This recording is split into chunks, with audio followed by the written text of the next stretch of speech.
Hi guys, the Metal Maniac back again, and in this video I'm going to be ranking the albums of one of my favorite bands of all time, Halloween. This band has put out 5 albums over the years, so without any more hesitation, let's get into it. Alright, so the number 5 spot goes to No One Gets Out, which was their second album, but also wasn't supposed to be an album in the first place. Yeah, No One Gets Out is a really terrible album. First of all, it feels like it was just thrown together at the last minute, because it pretty much was. Don't Meddle with Evil, their first album, came out in 1985, and then they were working on recording their second album, which was going to be Victims of the Night. But then at some point the band broke up. Then later, during the late 80s, got back together, but instead of, they already had a finished product. Victims of the Night was already pretty much finished by then. But instead of releasing that album, they decided to shelf it and just quickly come up with a completely different album, and they kind of cobbled that together, and that was No One Gets Out. Yeah, this album has so many issues. First off, the songs are just boring and forgettable. Like, this entire album feels like filler. Like, it feels like something that was made at the last minute. It feels like something that was just there to, bulk up their discography at the time. Yeah, the vocals are decent, but the instrumentation is just off. The production is kind of, I don't know how to describe it. The production is kind of, I don't know, I guess your typical early 90s heavy metal album, but like, I don't know how to describe it. The production is just not good. Yeah, it's just a really bad album, and it just shows that when you're a band and you just throw something out at the last minute, it always ends pretty terribly, for whatever album. Anyway, but yeah, No One Gets Out is at number 5, and it's the worst Halloween album. Alright, number 4. Number 4 is their most recent album, Territory. This one came out in, I think, 2012. They haven't put out an album since then, unfortunately. I don't know why. But yeah, Territory. Now, even though, what was it again? Oh yeah, No One Gets Out. No One Gets Out may be a bad album, but at least it sounds like it came from the same band that put out the rest of their albums. Whereas Territory sounds like a completely different band. Like, this album, like, on a technical level, it isn't bad, but there are other ways this album is not good. First off, like I said, this album doesn't feel like it came from the same band that put out Don't Meddle with Evil, Victims of the Night, Horrifier, and even No One Gets Out. This album feels so different. The vocals, Brian Thomas's vocals aren't even that recognizable. Like, like, he always had like the heavy metal style of vocals, but kind of with a glam aspect, especially early on, where you had the high pitch vocals through here and there. Brian Thomas's vocals on this album, on Territory, are very monotone, very bland, very gruff, but like, I don't know why his vocals sound so weird on this one. Again, it doesn't really sound like his traditional, like, vocal performances like he did on the other stuff. The production is awful, very harsh, modern production. Like, it sounds very harsh, very fake. The production is very manufactured sounding, and it really shows. The songs are very forgettable. They again, on a technical level, they're fine, but it just seems like these songs are just, I don't know what happened with this album. Territory is, again, bad album. Not as bad as, No One Gets Out, but it does have a lot of problems. Again, the major problem I have with this one, it just doesn't, well, along with the songs that aren't memorable, but the album just doesn't feel like it fits with the rest of their discography. It just doesn't feel like it's from the same band.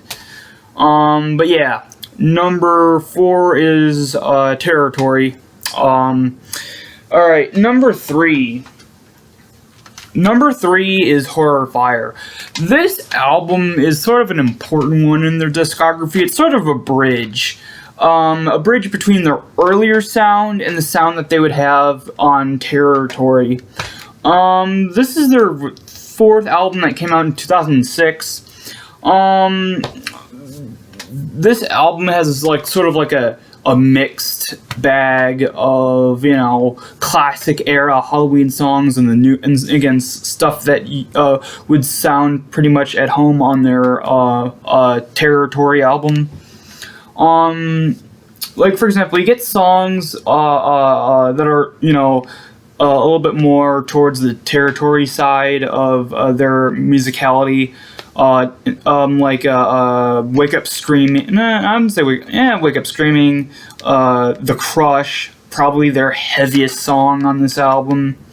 The Seer, Rage, stuff like that. But then you get other songs like Halloween Night, Candles, and Nobody's Home, which sounds very much like kind of their classic, their early stuff when they had sort of like a glam metal, heavy metal fusion style to their music. Now, this album does have a few problems. Not as much as their other ones that I just mentioned, but the problem I have with this album is that the first half is great. Like, other than these tracks, I Am and The End and the Beginning, every other song on here on the first half is great. Wake Up Screaming, again, great song. Halloween Night, great song. The Crush, great song. Exist, pretty good. Candles, which is arguably my favorite song they ever put out. It's either that or Nightmares, but yeah, Candles, great song. Also, Candles was supposed to, this recording is an older one, even though it's on this album. The song Candles was actually supposed to be on Victims of the Night. Anyway, The Seer, great song, and Nobody's Home and The Rage. But yeah, the second half of this album is just all boring filler songs. Like, this also, I forgot to mention, this album has way too many tracks on it. 19 tracks, and yeah, it feels like they just shoved so much into it. They wanted to be, maybe they were purposely trying to make it their longest album. I don't know. But yeah, 19 tracks is absolutely ridiculous. In fact, they could have just taken all the tracks from the first half, just done this and left off, these other songs on the second half. Like, the entire first half of this album is great and should have been the entire album, because there's enough here. There's like 10 tracks on the first half, which should have been the entire album, and just, again, left off these boring filler tracks that are like taking up half the album. But other than that, again, like I said, the first half of this album is amazing. Just wish the second half could have either been better or just cut off the album completely. But yeah, good album for the first half, and it definitely is an important album in their discography, because it is, again, a bridge between their older sound and their newer sound. But yeah, that's at number 3. Alright. My number 2 and my number 1 have kind of flip-flopped.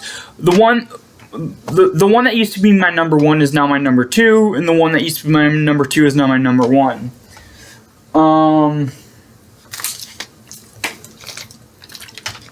Alright. So, my number 2 is their debut album, Don't Meddle with Evil. Yeah, this is a perfect album. So, yeah, it should be at my number 1, but it's my number 2 just because even though this is a perfect album, I think the one that is my number 1, I kind of like the song, most of the songs on that a little bit more than most of the songs on here, but it's still a really good album. I absolutely love this album. Yeah, every single song is great.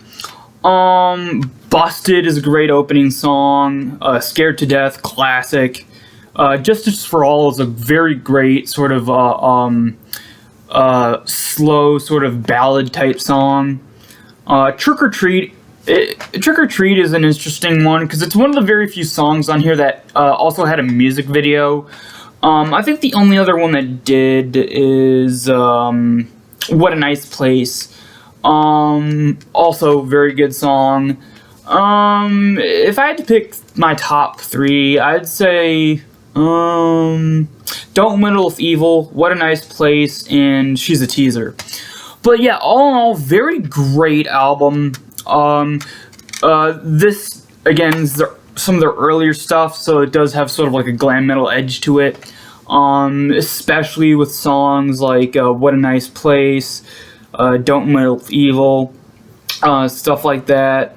This version does come with a couple of bonus tracks, 3 at the very end that were originally from a demo from 1990, which are decent songs, but they don't really fit with the musical style of the actual main songs on the album.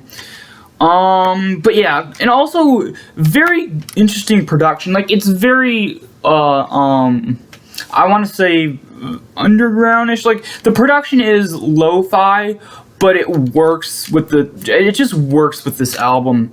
But yeah, just great songs overall. Also, I really like the version of the logo they have here. This version of the logo was actually drawn by Brian Thomas himself. Don't know why they changed it soon after, to this version on the back here, which is their newer version.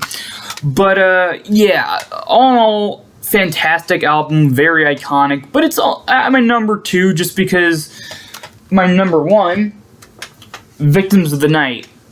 Not a perfect album like their first album, but like I said before, I do prefer quite a few songs that are on this album to the songs that are on their first album.